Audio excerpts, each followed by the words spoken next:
Hi there, my name's Scott Jacoby. I'm a writer, producer, and mixer from New York City. We're here in my studio, Usonia Studios, and I'm delighted to have you come with me on a tour through the wild, mysterious world of music production.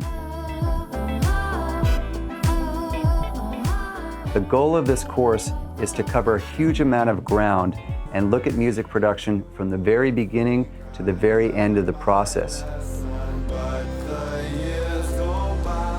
What I'm hoping is that you're not just going to learn techniques, but you're going to understand all of the major decisions of how and when and why to do everything that's involved in the production, and you're going to come away with an understanding of the philosophies and concepts of music production, as well as all the specific things that you need to do.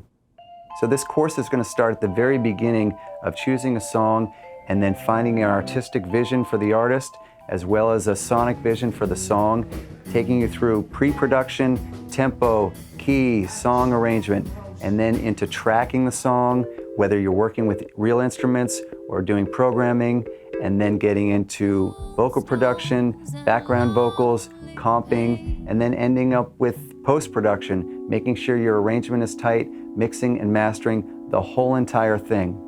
There are a lot of other courses that would look at any one of these subjects, and it would be their own course. In this instance, I want to look at the whole thing and just take you through the journey of music production. Hope you come with me.